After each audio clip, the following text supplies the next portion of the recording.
Voilà, on va continuer avec le cours sur la révélation, mais avant, j'aimerais encore partager, on vient de recevoir nos prospectus pour nos camps. Alors là, il y a un camp à Lucelle. Notre orateur sera Dan Lee, c'est un prophète de la maison de prière de I Hope aux États-Unis, avec Mike Bickle. On l'avait déjà plusieurs fois comme orateur, Dan Lee, il fait de la louange, prophétise, il enseigne, il est vraiment excellent. Et ça sera à Lucelle, en Alsace. La nourriture est très bonne, l'endroit est magnifique, c'est près de la frontière suisse. Je vous encourage vraiment à venir, c'est un très bel endroit. C'est une semaine de vacances, une semaine de détente. Ensuite, nous avons un autre camp avec un autre prophète, c'est l'année des prophètes. Cette année, on a invité 2 prophètes. Ça sera à Vannes, c'est en Bretagne, c'est un endroit aussi magnifique, c'est au bord de mer. On est directement au bord de mer, c'est vraiment une semaine de vacances. Et l'orateur sera Stéphane Driss, l'auteur du livre que nous publions et que vous trouvez sur notre site. J'ai rencontré le Père, un livre qui est excellent, vraiment beaucoup de gens m'ont dit beaucoup de bonnes choses sur ce livre. Il a été vendu à 15 000 exemplaires en Allemagne et là en France aussi, il se vend très très bien. Et Stéphane sera là, il enseignera sur le cœur du Père, c'est le thème du camp. C'est découvrir le cœur du Père. L'autre camp, c'est pour avoir une percée. Comment avoir une percée? Le thème du camp à Lucelle, c'est comment avoir une percée. Et le thème du camp à Vannes, c'est rencontrer le Père pour avoir de plus grandes révélations du cœur du Père. On en a tous besoin. Des fois, on entend, on dit oui, le cœur du Père, je connais. Moi, ça fait 20 ans maintenant que je marche avec le Seigneur et je connais une partie du cœur du Père. Mais il y a tellement plus de profondeur. Donc, je vous encourage tous à venir. On fait aussi de la relation d'aide, on prendra des gens en relation d'aide. Ça veut dire qu'il y a des équipes qui sont là, qui font un suivi avec vous pendant 1 heure. Ils prennent chaque personne ou un couple ou pour faire un travail de guérison intérieure, de relation d'aide. Donc, je vous encourage tous à venir. Maintenant, pour continuer avec le message, on a vu que on est toujours en train de prêcher sur la révélation. Et le mot révélation est le mot grec apocalypsis. C'est aussi l'Apocalypse, le dernier livre de la Bible, c'est le livre des révélations. Et la révélation est exprimée par l'hébreu et c'est le mot gala. Et le mot grec c'est apocalypto ou apocalypsis, qui signifie littéralement ôter le voile. C'est-à-dire que la révélation, c'est comme si on ôte un voile. Ça veut dire qu'il y a quelque chose qui existe, mais on ne le voit pas parce qu'il y a un voile qui est là. Et quand le voile est ôté, on voit. C'est-à-dire que cette chose est là, mais on ne la voit pas parce qu'il y a quelque chose qui nous empêche de voir. Et la révélation va nous permettre de voir. C'est manifester, c'est le mot phanero aussi, ôter le voile. Ça signifie aussi manifester ou rendre clair. Manifester ou rendre clair. C'est aussi le mot épiphéno qui signifie montrer. D'où le nom épiphanie ou épiphanéa qui signifie manifestation. Un autre mot grec c'est deiknumi qui signifie montrer. Ou alors un autre mot grec qui signifie aussi révélation c'est exégéomai. Ça signifie déplier ou expliquer. Déplier quelque chose, ça veut dire on va le voir, ou alors expliquer quelque chose. Et des révélations, des fois, Dieu nous explique quelque chose. Vous êtes en train de lire un verset, vous n'arrivez pas à le comprendre, demandez au Saint-Esprit qui vous explique, ou méditez sur ce verset. La méditation va permettre que l'Esprit de Dieu va nous expliquer. Pourquoi que l'Esprit de Dieu nous explique? Parce que la Bible, elle dit que c'est l'Esprit qui enseigne, l'Esprit qui enseigne. C'est-à-dire que l'Esprit de Dieu est notre enseignant, il nous enseigne. L'Esprit de Dieu qui nous conduit dans toute la vérité. Et là aussi, nous voyons ce mot grec, c'est krématizo. Ça signifie instruire, avertir. Instruire et avertir. Ok.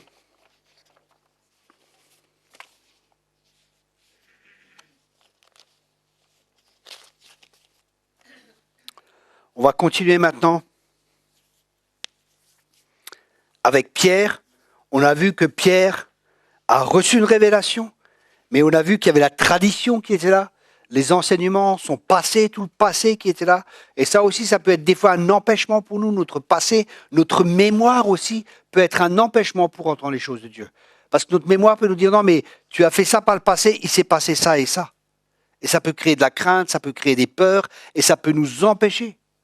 Par exemple, il y a des gens, ils étaient mariés, ils ont divorcé, et ils ont peur de se marier. Pourquoi? Parce que leur mémoire leur dit, non, mais tu étais marié, tu as vu tout ce que tu as vécu. Ou des gens ils veulent pas se marier parce que leurs parents, mariés tout le temps des disputes, ici et ça. Non, non, on veut pas se marier, je veux pas prendre le risque de m'engager parce que c'est dangereux, parce que je vais vivre ça. Vous voyez, la mémoire, les expériences du passé peuvent empêcher les personnes d'entrer dans les choses que Dieu a prévues pour eux.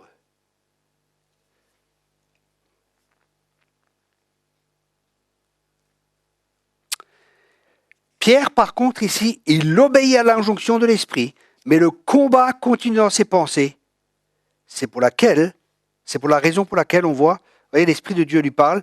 Pierre était fort perplexe et se demandait ce que cette vision signifiait. Au verset 17.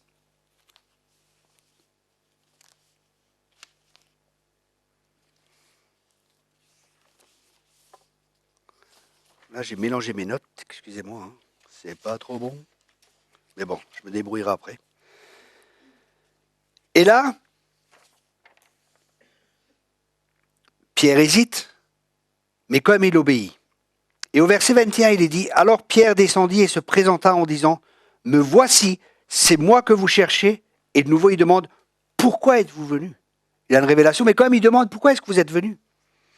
Et là, plus tard au verset 28, Pierre comprend, car il déclare, il leur dit, vous savez que la loi interdit à un juif de fréquenter un étranger ou d'entrer chez lui, mais Dieu m'a fait comprendre qu'il ne faut considérer aucun être humain comme souillé ou impur. Ce texte nous révèle énormément de choses qui sont magnifiques.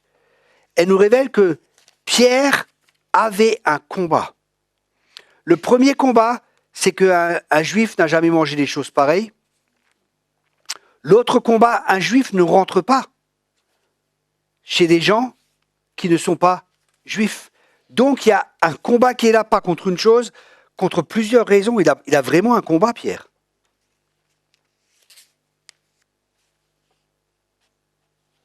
Voilà. J'ai retrouvé mes notes.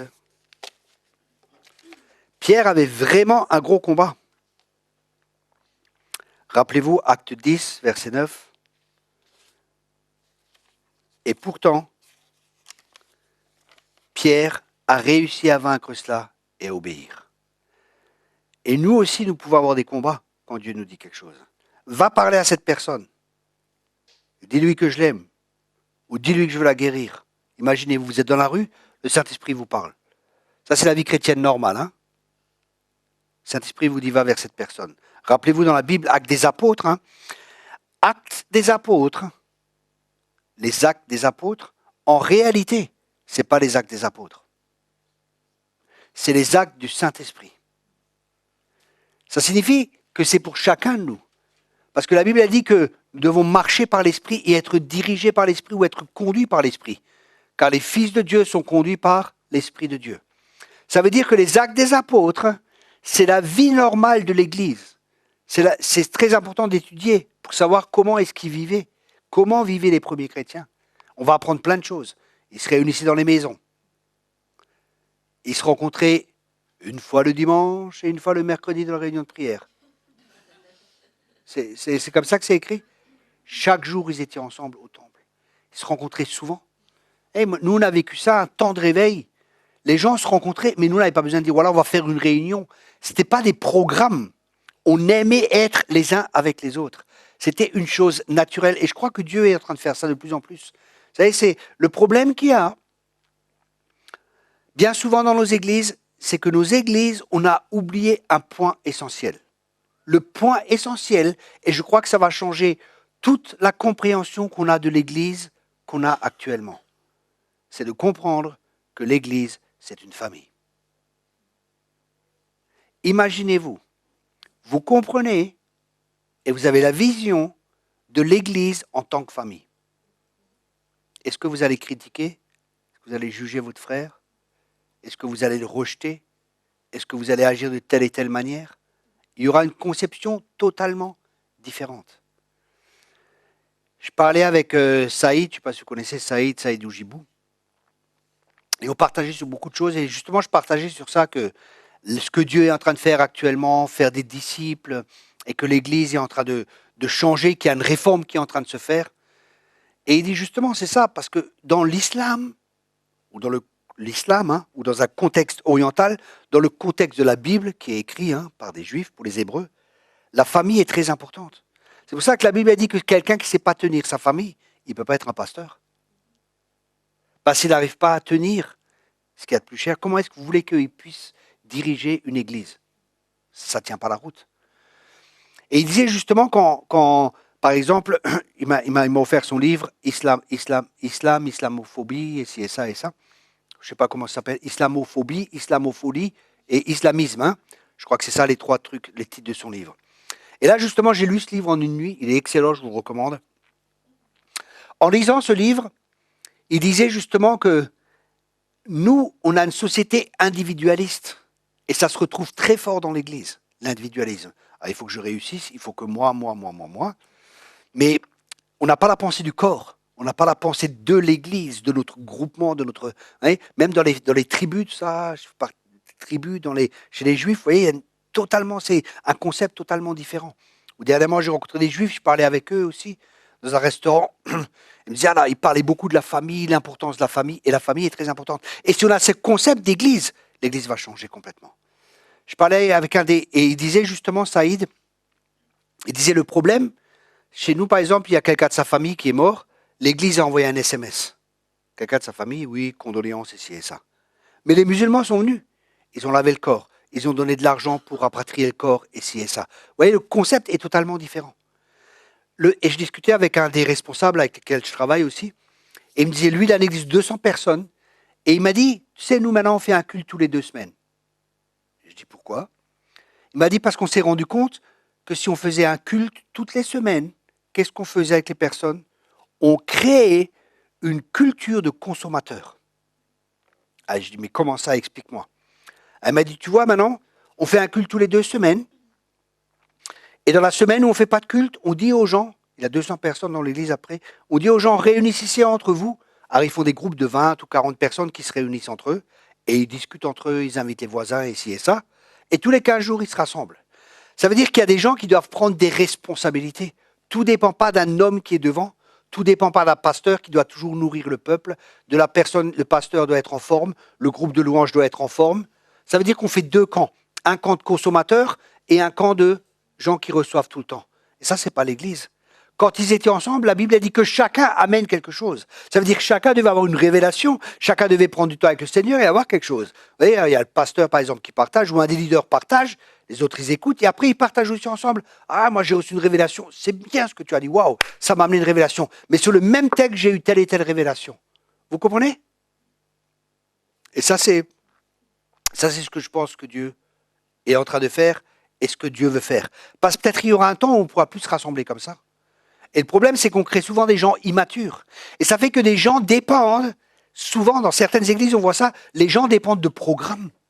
Ils ne dépendent pas du Saint-Esprit. Ils dépendent des programmes que l'église fait. Alors il y aura telle réunion, waouh, on va y aller. On va devoir avoir une imposition des mains. On va recevoir une prophétie. On va recevoir ci et ça et ça et ça. Et les gens dépendent de programmes qui sont faits dans les églises. Mais ils ne dépendent pas de la communion fraternelle et ils ne dépendent pas du Seigneur. Vous voyez ce que je veux dire? Vous comprenez? C'est peut-être un peu, comment dire, je pousse un peu loin le bouchon, ok? C'est pas partout comme ça, c'est pas, vous voyez? Vous comprenez ce que je veux dire? Il faut aussi mettre un peu de, comment on dit?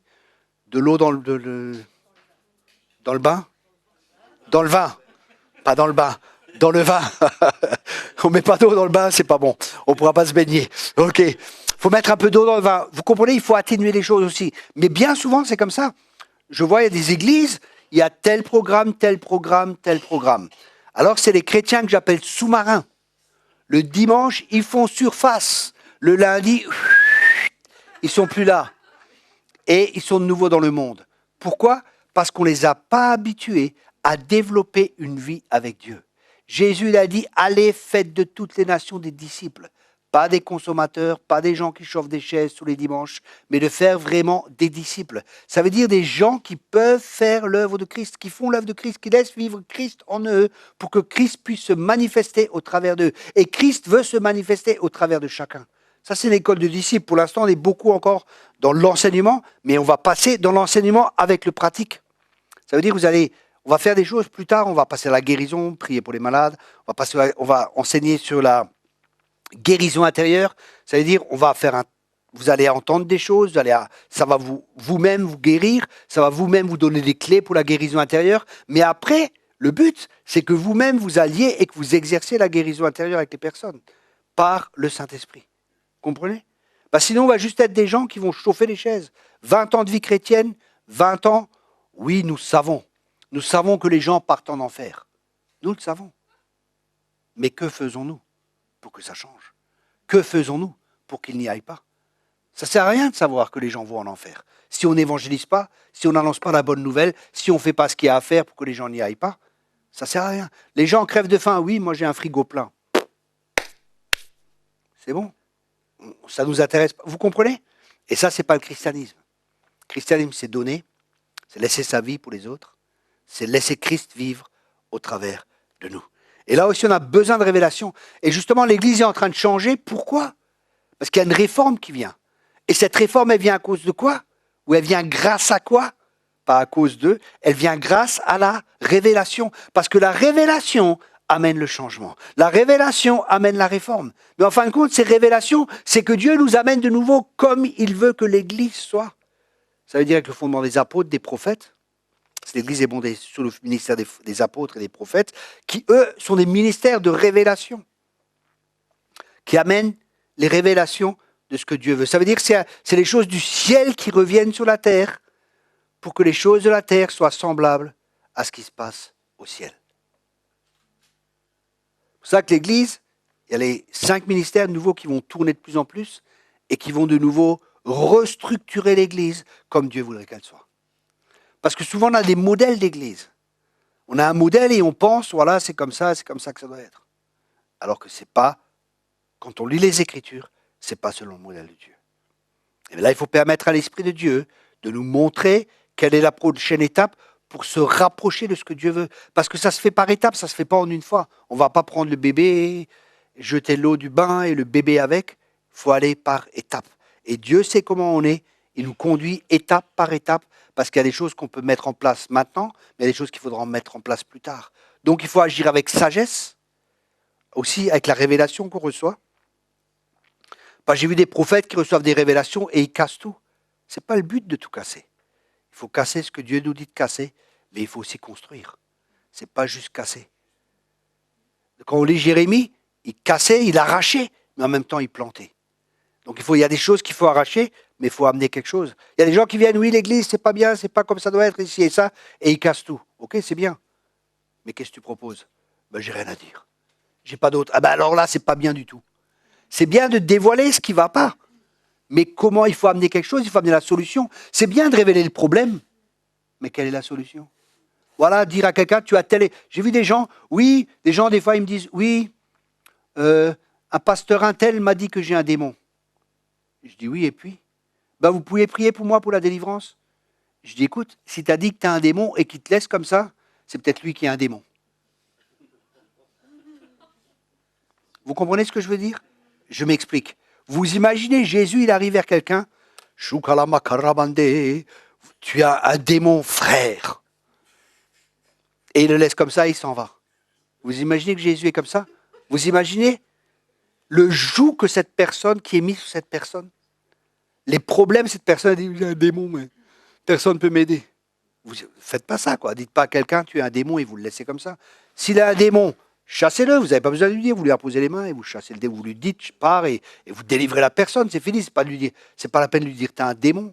Vous vous rendez compte? Mettez des jougs sur des personnes, si c'est pas vrai. Même si c'est vrai, la personne, ou si c'est pas vrai, vous vous rendez compte? La personne va se dire un démon, elle va commencer à penser, elle va se fixer sur le démon, et en fin de compte, elle en aura un. Et vous l'avez beaucoup aidé. Non, c'est pas ça. La révélation, il faut faire quelque chose avec. Et Pierre, à nouveau, il demande, me voici, c'est moi que vous cherchez, mais pourquoi êtes-vous venu? Alors qu'il avait la révélation justement avec la nappe qui montrait ce qui était impur. Et Dieu lui dit, ne déclare pas impur ce que je déclare pur. Vous voyez comment la tradition, comment la religion peut faire qu'on se place au-dessus de Dieu. Ne déclare pas impur ce que je déclare pur. Comme la religion et la tradition, non, le ministère de la femme, hein? Il y a des gens comme ça. Ils sont contre le ministère, c'est terrible ça. Ils sont contre le ministère de la femme alors qu'il y a à peu près, allez, je vais être gentil, 60% de femmes dans l'église, je crois qu'il y en a 70. Mais vous vous rendez compte, à cause d'un mensonge du diable, plus de la moitié de l'armée de Dieu, elle est mise au chômage. Les femmes ne peuvent rien faire à cause d'un mensonge du diable, à cause d'une fausse révélation. Une moitié de l'église est mise au chômage et ne peut pas être utilisée par Dieu. J'ai un ami un jour, quelqu'un est venu lui demander « Qu'est-ce que vous pensez du ministère féminin ?» Et c'est un homme rempli de sagesse. Il a dit « J'espère que Dieu va pardonner à Joyce Meyer, tous les gens qu'elle a conduits au Seigneur, tous les couples qui ont restaurés. J'espère que Dieu va lui pardonner tous les gens qui ont été guéris et tout le bien qu'elle a fait à travers son ministère. J'espère vraiment que Dieu va lui pardonner. » Et cette personne a dit « Ah, c'est vrai. » Et un jour, j'étais quelque part, et je parle aussi du ministère féminin avec le pasteur, et je lui dis exactement la même chose, le pasteur, hein, mais religieux, quoi. Et je lui explique, je lui raconte la même chose avec Joyce Meyer. Il me dit oui, mais tellement c'est flagrant ce que je me souviens. C'est flagrant, quoi. J'espère que Dieu va lui pardonner. Qu'est-ce qu'elle a fait de mal? Elle n'a rien fait de mal. Dieu n'a rien à lui pardonner. C'est tellement flagrant, mais pourtant cette personne a dit oui, mais la Bible dit que oui, mais hein, la révélation est là. Tous les arguments pour qu'une personne pense normalement, pense d'une manière sensée sont là, mais quand même elle va s'opposer à la révélation. Et là, Dieu ne pourra pas faire ce qu'il a prévu de faire quand nous nous opposons à ce que Dieu dit. Plus tard, Pierre a compris car il leur dit « Vous savez que la loi interdit à un juif de fréquenter un étranger ou d'entrer chez lui, mais Dieu m'a fait comprendre qu'il ne faut considérer aucun être humain comme souillé ou impur. » Vous voyez, la révélation nous fait comprendre. Dieu m'a fait comprendre. Comment est-ce qu'il a compris? Par la révélation, il a compris la perspective, comment Dieu voit. La révélation va nous amener la perspective de Dieu. La révélation va nous amener la compréhension de Dieu et va nous aider à comprendre. Par exemple, pour lui, il disait non, tu n'es pas juif, Dieu n'est pas intéressé à toi, tu es impur, tu es ceci, tu es cela. Mais la révélation lui dit non, non, tu peux y aller. Et il y a des chrétiens, ils ont besoin de révélation. Par exemple, vis-à-vis des musulmans. Non, les musulmans, c'est pas bien, c'est ci, c'est ça. On ne peut pas s'occuper des musulmans. Ces gens-là sont terribles. Non, mais ces gens, ils ont besoin de Dieu. Oui, mais ISIS, tu comprends, ils tuent les chrétiens, ils persécutent les chrétiens. Et alors, Paul persécutait les chrétiens. Et il a eu une révélation. Et il est devenu l'homme qui a écrit tellement de révélations. Il avait tellement de révélations que la Bible dit qu'il prie Dieu de lui ôter l'écharde qu'il y avait dans sa chair. Et là, certains vont dire, oui, mais cette écharde, c'est une maladie. Parce qu'il est dit qu'il devait écrire avec des grands mots. Donc il y avait un problème avec les yeux. Ok, c'est marqué dans la Bible. Mais c'est pas ça. Dieu ne va pas lui donner une maladie. Dieu guérit les maladies, il ne va pas lui donner une maladie. Pour qu'il soit humble, hein, à cause des grandes révélations. Mais qu'est-ce que c'est cette écharde? Et là, de nouveau, avant de prendre quelque chose et de dire c'est une révélation, et d'enseigner le peuple de Dieu une fausse doctrine, de dire que Paul était malade, c'est pour ça qu'il avait une écharde. Il y a des principes qui sont très simples, et ça nous apprendrons plus tard, comment étudier la parole de Dieu. Un des principes, c'est de lire dans le contexte. Et quand on lit ce contexte, où il y a l'écharde, il parle de quoi? Il parle des persécutions qu'il avait. Et toutes les persécutions qu'il avait, c'était comme une écharde pour lui. Vous allez être persécuté. C'était comme une écharde. Battu, 40 coups moins 1, plusieurs fois, laissé pour mort et ainsi de suite. Ça, c'était l'écharde de Paul. Partout où il allait, paf, ça commençait. Pourquoi? Parce que partout où il allait, l'Esprit de Dieu allait avec lui. Et partout où il allait, il amenait le royaume de Dieu. Et quand on amène le royaume de Dieu, qu'est-ce qui va se passer? Il y a un combat qui va se faire entre le royaume des ténèbres et le royaume des lumières. Entre le royaume de Dieu. Vous savez, des gens disent en France, on n'est pas persécuté. Ok? Cet après-midi, on va aller à Colmar. On met un stand. On va mettre des Bibles et on va commencer à vendre des livres, ou à proposer des livres, on va presser des prospectus, ici et ça. Vous allez voir combien de temps il faut pour que la police vienne ici et ça, et qu'ils nous interdisent de faire ça. Il y a une persécution, même si elle n'est pas visible à ce point-là.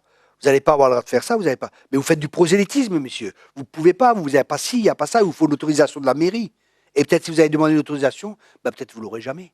Vous comprenez? Il y a une persécution, pas de la même manière qui est là. Où on n'a pas le droit de parler du Seigneur, on n'a pas le droit de faire de crèche, on n'a pas le droit de ci, on n'a pas le droit de ça, parce que nous sommes dans un pays laïque. Mais le problème, c'est que la laïcité à la française, c'est une religion. Du Dieu humain, c'est de l'humanisme. Et ça va contre l'évangile.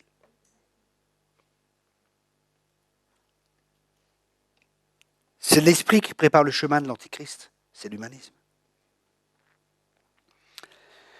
Et cette qualité qu'avait Pierre, justement, c'est que quand il dit « Mais Dieu m'a fait comprendre qu'il ne faut considérer aucun être humain comme souillé ou impur. » Donc il avait une révélation de Dieu qu'il ne faut considérer aucun être humain comme souillé ou impur, alors qu'au préalable, il considérait que les Juifs qui étaient purs et qui n'étaient pas souillés.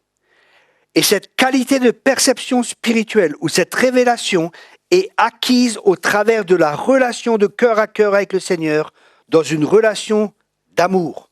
C'est pourquoi l'Écriture déclare. 1 Corinthiens, chapitre 2, verset 9. Première épître aux Corinthiens, chapitre 2, verset 9. Mais comme le dit l'Écriture, il s'agit de ce que l'œil n'a pas vu et que l'oreille n'a pas entendu. Ce que l'esprit humain n'a jamais soupçonné, mais que Dieu tient en réserve. Ah, il y a des choses que l'œil n'a pas vues, il y a des choses que l'oreille n'a pas entendues, et il y a des choses que l'esprit n'a même pas soupçonnées. Et Dieu tient en réserve ces choses-là. Ça veut dire que Dieu a ces choses, mais qu'il les tient en réserve. Et c'est en réserve pour qui? Et là, l'Écriture déclare, pour ceux qu'il aime. Ça signifie qu'une clé pour la révélation, ou pour recevoir des révélations, c'est notre amour pour Dieu. Pourquoi? Parce que quand on aime Dieu, on veut prendre du temps avec lui. Quand on aime Dieu, on veut le connaître. Et le fait de prendre du temps avec lui, de le connaître, Dieu va se révéler à nous. Parce que Dieu se révèle à ceux qui le cherchent de tout leur cœur. Dieu est un Dieu qui se révèle, mais ce n'est pas pour tout le monde. C'est pour ça qu'il y a des gens qui reçoivent des révélations, et il y en a d'autres qui ne reçoivent pas. Parce qu'il y en a qui cherchent Dieu, et il y en a qui ne cherchent pas Dieu. Et il y en a qui le cherchent de tout leur cœur. C'est surtout ça. Parce qu'il y en a qui cherchent Dieu, on voit des gens comme ça des fois. Vous ne les voyez jamais dans les rassemblements. Vous ne les voyez jamais à l'église ou dans les rassemblements. Hein. Parce que quand on dit des fois à l'église, ça veut dire le bâtiment. Mais je ne parle pas de ça. Je parle de réunions. Réunions de prière ici et ça. Vous ne les voyez jamais. Sauf quand ils ont des problèmes. Quand ils ont des difficultés. Là, ils viennent. Est-ce que je peux avoir la prière? En fin de compte, pour eux, Dieu, c'est un automate. Quand j'ai besoin de Dieu, je prends ma pièce de visite de l'église, je la mets dedans et je tire. Merci Dieu, je reçois. Mais Dieu n'est pas un automate. Dieu veut pas qu'il soit. Dieu veut pas que tu te le représentes comme ça. Dieu veut être ton père. Il est ton père. Et il veut que tu le connaisses comme un père.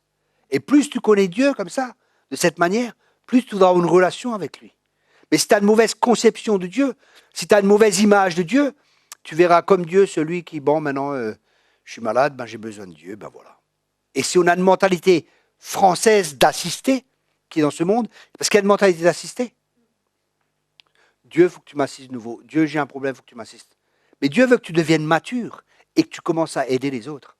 Ça veut dire quand tu viens dans les rassemblements, tu viens à l'église, c'est pas toujours pour que tu reçois, pour que toujours on te donne une parole, pour que toujours on t'impose les mains, mais c'est pour ramener quelque chose. C'est peut-être avoir une parole pour un frère, c'est peut-être avoir quelque chose à manger quand il y a l'agape, parce que vous voyez, des fois, il y a des gens, il y a une agape, et il y en a, ils n'ont jamais rien. Ils mangent toujours, sous le frais des frères et des autres. Parce que Allah est grand, et Mohamed, il profite. Hein, c'est ça. Dieu est grand, et il profite, quoi. Il y a une agape, ils n'ont jamais rien. C'est toujours le repas des autres. Qu'est-ce qu'ils ont amené à manger aujourd'hui? Oh bah purée, t'aurais pu amener un peu plus, hein. T'as pas de crevettes aujourd'hui, mais l'autre fois t'avais amené des crevettes. Je sais que je parle à des gens, dans vos églises vous vivez pas ça, je le sais. Au moins, je l'espère, je ne le sais pas, mais c'est malheureusement comme ça. Il y a des gens dans les églises qui profitent. Et c'est terrible. Et vous savez pourquoi je crois que c'est comme ça aussi? Je crois que c'est parce qu'il manque de révélation. Parce que s'il y a un esprit de révélation qui est là, les membres de l'église qui marchent sous un esprit de révélation, ils savent exactement ce qui se passe. Et après, peut-être vous pouvez leur dire, écoute, c'est bien que tu viennes, mais ici, c'est pas les restos du cœur. C'est presque tout comme, mais c'est pas les restos du cœur. Alors c'est peut-être bien aussi, peut-être tu amènes quelque chose. Si la personne n'a pas les moyens ici et ça, c'est autre chose. Mais c'est pas ce que je dis. Hein. J'ai vu des gens, ils ont de l'argent, ils ont tout, purée. Et le pasteur m'avait dit, tu vois, ces gens, ils viennent comme ça et ils amènent rien, quoi. Et ils ont des moyens, ils ont ci et ça. À chaque fois qu'il y a un agape, ils sont là. Quand il n'y a pas d'agape, ils ne sont pas là. Alors, parce qu'ils ont la révélation. Quand il y a une agape, tu es plus béni que quand tu n'es. Vous voyez ce que je veux dire? C'est terrible. Ça s'appelle des profiteurs. Mais quand il y a un esprit de révélation qui est là, ils vont recevoir des révélations eux-mêmes, comment est Dieu. Et ça, c'est peut-être pas un esprit de pauvreté ou n'importe, hein, parce qu'on peut être riche et avoir un esprit de pauvreté. Et on peut être pauvre et ne pas avoir d'esprit de pauvreté. Vous comprenez? Il y a une différence. Ce n'est pas parce qu'on est pauvre qu'on a un esprit de pauvreté, et ce n'est pas parce qu'on est riche qu'on n'a pas d'esprit de pauvreté. Parce qu'un esprit de pauvreté, ça veut dire on pense toujours en termes de manque. On pense toujours qu'on n'a pas assez. On pense toujours que ça ne suffit pas.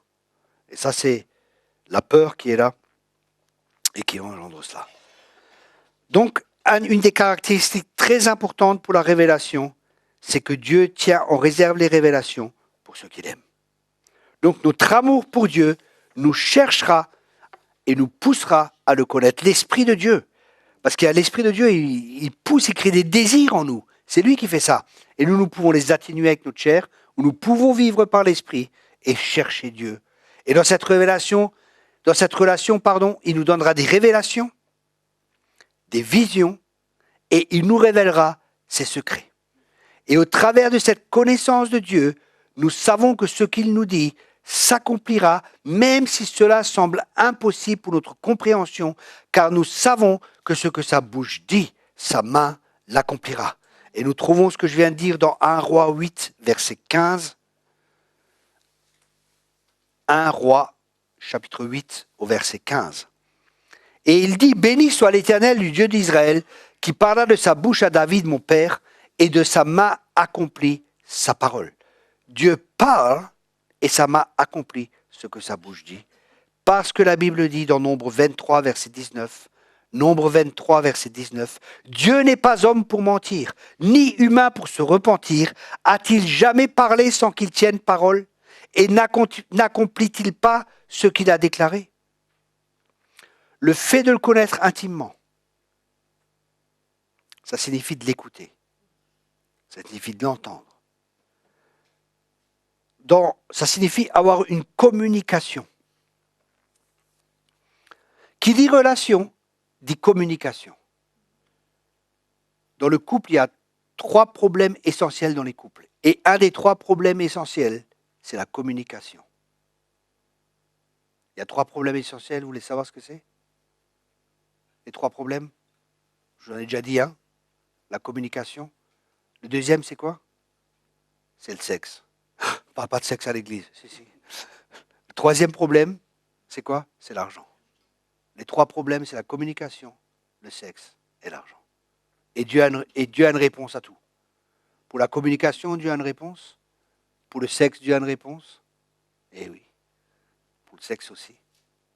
Et réjouis-toi des seins de ta femme. Vous vous rendez compte? Comment Dieu parle. Et les seins, c'est pas S-A-I-N-T-S, c'est S-E-I-N-S. OK? Sinon, le gars, il va se dire, oui, les seins de ma femme, elle a Saint-Paul, elle a Saint-Marie, elle a la statue de Sainte Bernadette, je me réjouis de ce sein. Non. Vous savez, Dieu n'est pas religieux. Dieu n'a pas de problème avec ça. Si vous avez un problème avec ça, c'est que peut-être que vous avez un religieux. Les problèmes dans les endroits où il y a de la religiosité, c'est ça. On ne parle pas de sexe. Et c'est là qu'il y a le plus d'adultère, c'est là qu'il y a le plus de péchés sexuels. Pourquoi? Parce qu'on n'en parle pas. Ou alors les églises, on ne parle pas d'argent dans notre église, nous sommes tellement spirituels. Pourquoi? Qu'est-ce qui se passe? Ils sont séparés du monde naturel. Et ça, c'est la pensée grecque qui nous influence. Et ça peut être aussi une influence, justement, qui nous empêche de recevoir des révélations. C'est que nous séparons le monde naturel du monde spirituel. Alors que dans la pensée juive, c'est complètement différent.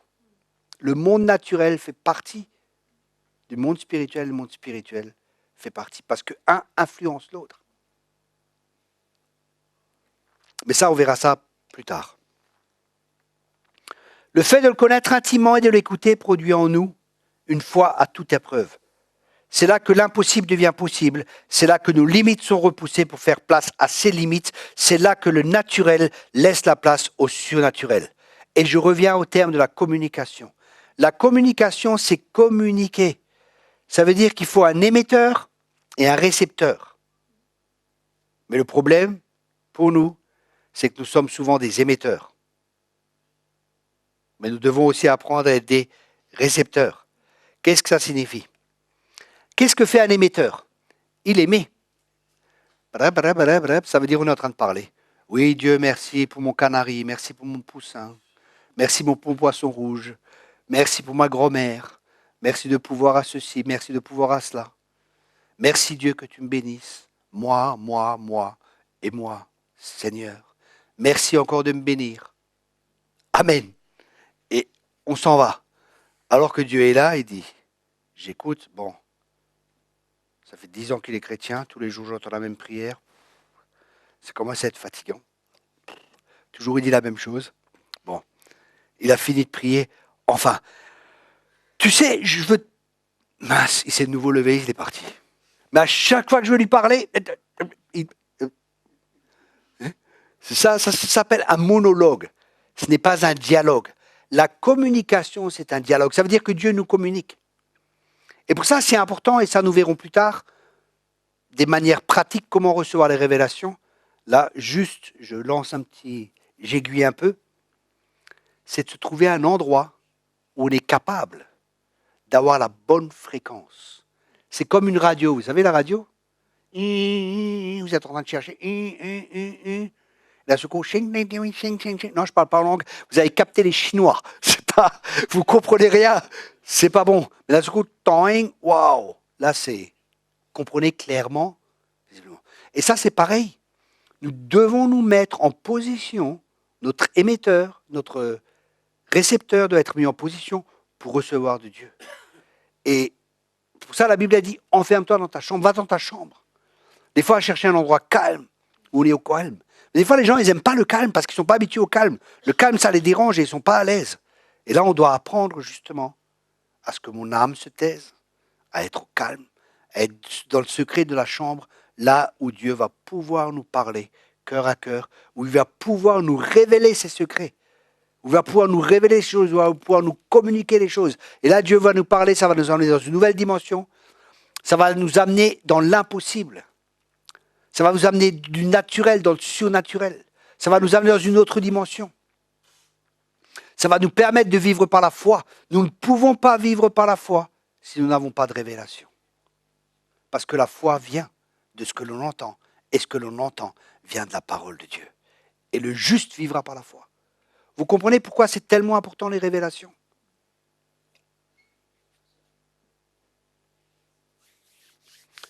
Proverbe 3, verset 5. Proverbe 3, verset 5. Confie-toi de tout ton cœur à l'Éternel et ne t'appuie pas sur ton intelligence. Dans toutes tes voies, connais-le et il dirigera tes sentiers. Ne sois pas sage à tes propres yeux. Crains l'Éternel et éloigne-toi du mal. Ce texte nous donne des clés pour recevoir des révélations. Premièrement, se confier de tout notre cœur à Dieu. Une des clés pour recevoir des révélations, c'est que notre cœur soit à Dieu, complètement. Parce que quand notre cœur est entièrement à Dieu, Dieu commence à communiquer son cœur dans notre cœur et il commence à nous partager son cœur. Donc on se confie à Dieu. Se confier signifie aussi qu'on s'attend à recevoir. On est dans l'expectative quand on prie. Et il y a des gens, ils vont prier, ils peuvent avoir écouté cet enseignement ou entendre cet enseignement. Ils se disent, c'est bien, je vais prier, mais de toute façon, Dieu ne va pas me parler. de toute façon, moi, Dieu ne me parle jamais, il ne m'a jamais parlé, il ne va pas me parler, mais je vais quand même essayer. Non, ce n'est pas la bonne attitude de cœur. L'attitude de cœur, je sais que tu vas me parler. Et vous avez une attitude qui va attirer la présence de Dieu. Vous savez, il y a des gens qui vous pouvez être dans un rassemblement et vous allez voir, Dieu est en train d'agir, il y a des gens qui vont être touchés, il y a des gens à côté qui ne vont pas être touchés. Pourquoi certains vont être touchés et pourquoi d'autres ne vont pas être touchés? Pourquoi? Pour la même raison que quand Jésus était là. Certains ont pu être guéris par Jésus, d'autres n'ont pas été guéris. Pourquoi certains ont été guéris? Pourquoi d'autres n'ont pas été guéris? Une femme, par exemple, elle a été guérie, il faut que je le touche. Il y avait des obstacles qui étaient là, mais elle avait une révélation que si elle touche ce manteau, elle est guérie. Elle avait une révélation. Elle savait que si elle touche juste son manteau, sa tunique, elle allait être guérie. Pourtant, il y avait un combat. C'était une femme, elle avait une perte de sang. Une femme, elle ne peut pas comme ça toucher un homme. Hein. Elle avait une perte de sang. Il y avait plein de combats qui étaient là. Elle était impure. Elle ne pouvait pas, en plus, dans cette période, toucher un homme. C'est pas possible. En plus, le rabbi, le rabbin Jésus, le toucher, non, ce n'était pas possible. Elle a vaincu tous ces obstacles. Parce qu'elle avait une révélation. Elle a obéi à cette révélation. Elle a vaincu tous les obstacles et elle allait chercher son miracle. Va chercher ton miracle. Ton miracle t'attend. Va le chercher. Va le chercher. Cherche ton miracle. Mais tu as besoin d'une révélation pour pouvoir te saisir, pour pouvoir t'approprier le miracle que Dieu a pour ta vie. Alors pour ce faire, cherche le cœur de Dieu, cherche l'intimité avec Dieu. Dieu va te parler et à travers sa parole, il te guérit. Il envoya sa parole et les guérit. La révélation peut amener, si tu es malade, la guérison. La révélation que tu es guéri, pouf. J'avais une parole de connaissance, comme ça, j'avais toujours des remontées acides. Et il y avait 400 personnes qui étaient là. Et le médecin me donnait des médicaments et ainsi de suite. Rien. Médicament sur médicament, rien à faire, pas de guérison. Le ministère est devant et dit, il y a une personne ici, vous prenez les médicaments, la guérison n'est pas venue, vous avez des remontées acides, vous prenez des médicaments sur médicaments, vous n'êtes pas guéri, ça fait un moment que ça dure, vous êtes guéri maintenant. J'ai dit, waouh, j'ai catché ça. J'ai pris cette révélation pour moi. J'ai saisi la guérison, j'ai dit merci Seigneur. Je dis merci Seigneur de m'avoir guéri, point barre. Il y a un feu qui m'a traversé. Non. Il y avait des frissons dans tout mon corps. Non. J'ai vu un ange qui m'a imposé les mains. Non. Il y avait juste une parole qui était donnée. Et j'ai saisi cette parole pour moi. J'ai pris cette parole pour moi. C'était une parole de Dieu pour moi. J'ai pris cette parole et cette parole m'a guéri. C'était une révélation qui venait de Dieu. Parce que sa parole ne revient pas sans avoir accompli ce pourquoi Dieu l'a envoyé. Sa parole est une parole vivante, elle est esprit et vie. Et elle communique. La parole de Dieu contient en elle le potentiel de ce qu'elle promet.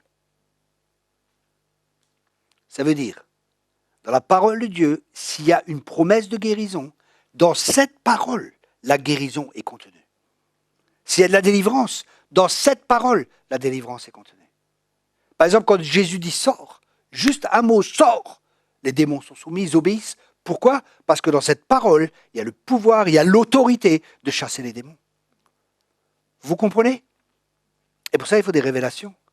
Par exemple, quand je fais la délivrance, j'ai des révélations, il y a tel esprit, il y a ça, il y a ça, il y a ça, il y a ça, et paf, et ça part. Mais sans révélation, ça ne part pas. Je peux être en train de prier, sors, sors, sors. La personne, oh, les démons se manifestent et tout. Mais ils ne sortent pas. Pourtant, ça se manifeste, il y a des choses qui se passent. Mais pourquoi est-ce qu'il n'y a pas la délivrance? C'est une bonne question. Comment faire? On demande au patron. Père, pourquoi est-ce que la personne n'est pas délivrée? Et d'un seul coup, vous entendez, il faut qu'il pardonne à son père. Vous dites à la personne, est-ce que tu as pardonné à ton père? Non, mon père, ceci, cela, cela. Et la Bible dit, si tu ne pardonnes, Père, pardonne-nous comme nous pardonnons. Ça veut dire que si tu ne pardonnes pas, le diable a des droits dans ta vie. Et si tu ne pardonnes pas, on peut prier 50 ans pour toi, jusqu'à ce que tu n'aies plus de cheveux sur la tête à force de t'imposer les mains. Ça ne changera rien. Parce qu'il y a des lois spirituelles qui sont là. Et il y a des droits qui doivent être ôtés pour que la délivrance puisse se faire. Vous comprenez ça? Il y a des lois spirituelles qu'il faut comprendre. Et grâce à la révélation va nous permettre d'amener dans ce cas-là, que je partage, la délivrance. Sans révélation, tu peux prier autant que tu veux, tu peux jeûner, tu peux faire tout ce que tu veux, il n'y a rien qui va se passer. Mais grâce à la révélation, tu vas savoir où l'ennemi a des droits et tu vas pouvoir annuler, ôter les droits de l'ennemi si la personne veut bien demander pardon et se repentir. Parce que la Bible dit, si vous ne pardonnez pas, vous serez livrés au tourment, aux tourmenteurs. Ça, c'est les démons. Le manque de pardon ouvre la porte aux démons dans notre vie. C'est pour ça qu'il est tellement important de pardonner. Et pas juste de pardonner, mais de pardonner de tout votre cœur. Parce que si tu ne pardonnes pas de tout ton cœur, pas juste de ta tête, mais de tout ton cœur, c'est-à-dire que tu pardonnes vraiment. Des fois, il m'est arrivé de prier pour des gens, pour la guérison ou n'importe, et Dieu me disait, pas de pardon. Pardon. Ou juste le mot pardon. J'ai dit, est-ce que vous avez pardonné? Oui, oui, j'ai pardonné à tout le monde. Vous êtes sûr? Oui, j'ai pardonné à tout le monde. Les personnes pensaient qu'elles avaient pardonné. Mais elles avaient pardonné avec la tête. Ils n'avaient pas pardonné avec leur cœur. Et grâce à la révélation que j'ai reçue, j'ai pu leur dire ça. Et je dis, écoutez, moi je vous encourage à vous examiner. Demandez au Saint-Esprit maintenant qu'il vous montre où vous n'avez pas pardonné. Et ces personnes demandent. Et le Saint-Esprit leur montre d'un coup, c'est vrai, je n'ai pas pardonné dans tel ou tel domaine. Grâce à la révélation, elles peuvent pardonner. Et là, quand elles pardonnent, la délivrance est pip, paf, sort. Le démon sort et l'histoire est réglée. Vous comprenez pourquoi la révélation est tellement importante?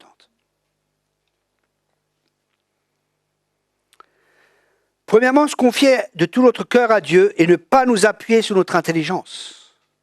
Ne pas être sage à notre propres yeux, être conscient que Dieu est plus sage que nous. Même si ce qu'il nous dit semble être une folie à notre entendement, à notre raison. Parce que la croix, c'est une folie. Et la révélation peut être une folie à la pensée humaine. On peut avoir des révélations, mais on se dit, non, mais c'est pas possible. Abraham, quitte ta famille, quitte ton pays, va. Il allait quelque part, il ne savait pas où il allait. C'est une folie. La croix, c'est une folie pour ceux qui périssent, mais c'est la puissance de Dieu pour ceux qui croient. La révélation de la croix, c'est une folie pour notre entendement.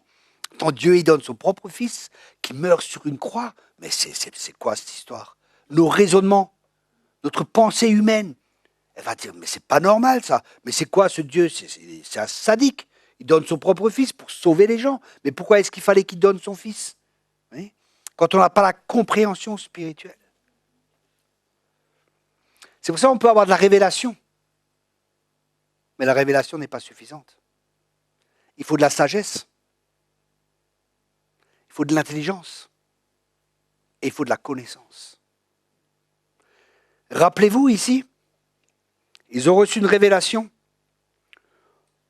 Où est le roi des Juifs qui vient d'être? Car nous avons vu son étoile en Orient et nous sommes venus pour l'adorer.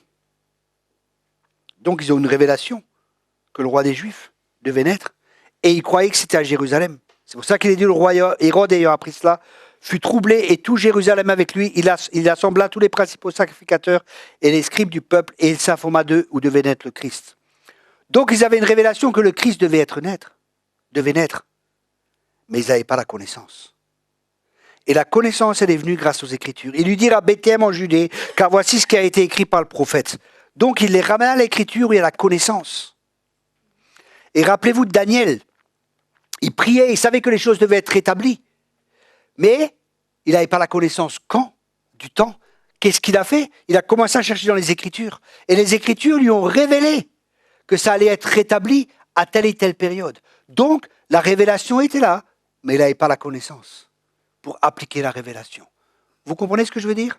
Ils avaient la révélation que le Fils de Jésus, que le Fils de Dieu était né, Jésus, que le Messie était né, mais ils ne savaient pas où. Donc, tu peux avoir une révélation, mais ce n'est pas suffisant. Tu as besoin de connaissance. Et la connaissance, elle a été livrée, dans ce cas-là, à travers les Écritures. Donc, des fois, on peut avoir plusieurs personnes, on peut avoir une révélation, mais ce n'est pas suffisant. Tu peux avoir une révélation que Dieu, par exemple, il veut que tu crées une église. C'est bien, mais où? Avec qui? Quand? Avec quelle finance? Quel genre d'église? Quelle personne devons-nous attendre? Beaucoup de questions. Et la connaissance. Réfléchir. Il faut aussi être intelligent. Et cette intelligence, c'est l'intelligence divine, qui vient par le renouvellement de l'intelligence, qui va nous permettre de pouvoir appliquer la révélation grâce à la connaissance, à la sagesse et l'intelligence. Amen.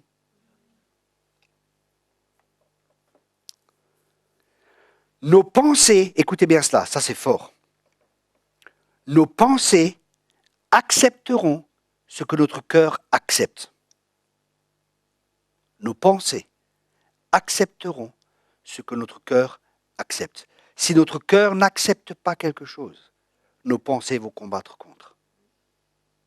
La fonction du cœur est de faire confiance et de recevoir la révélation. Notre intelligence est donnée pour guider et comprendre. Je répète cela.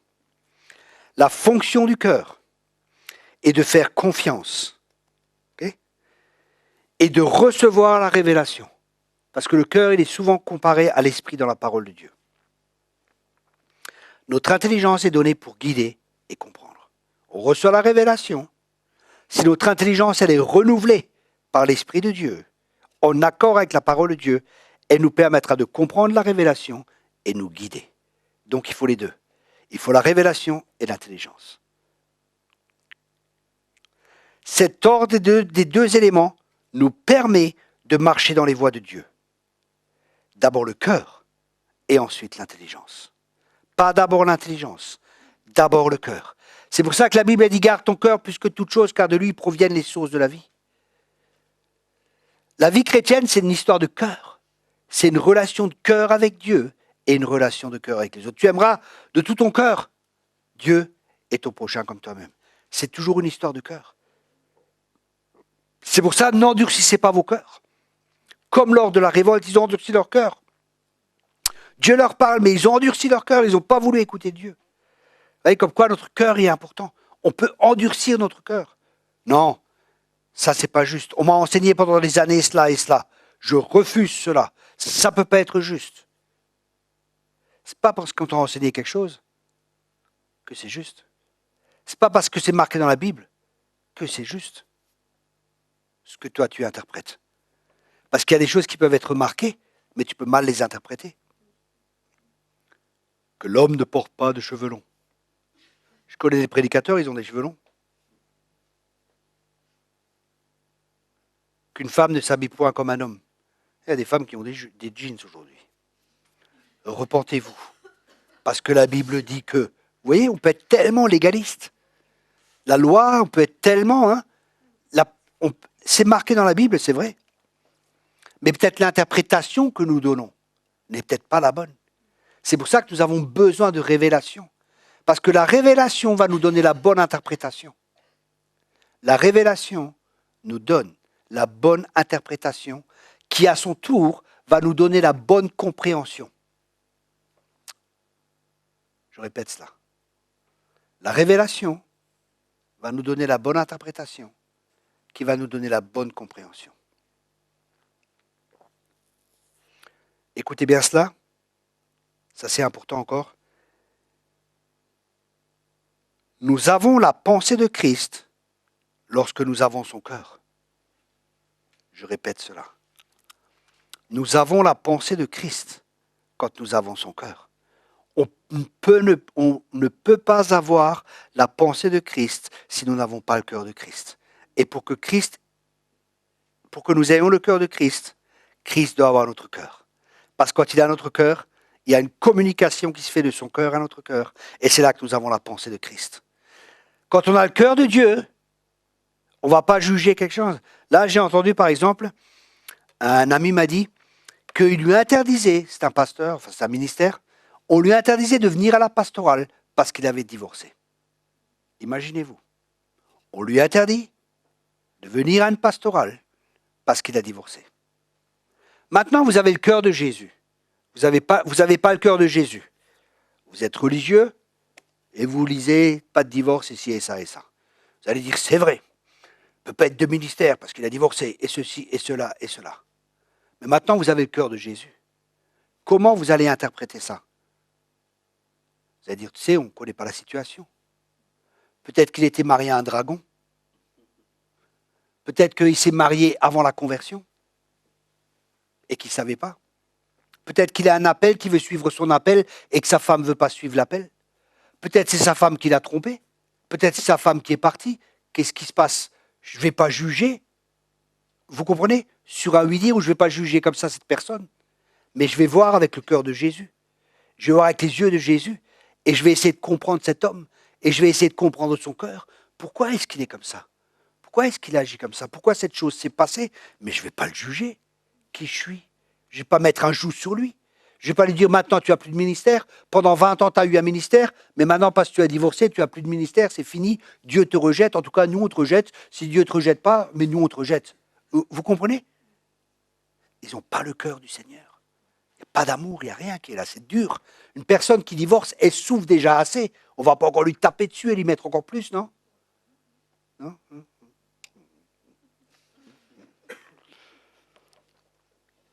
Il est important de comprendre ce processus, car sans cela, nous ne pourrons pas avancer efficacement avec le Seigneur. Amen. Dans le prochain message, nous allons encore continuer sur la révélation. Il y a tellement, tellement de choses à dire.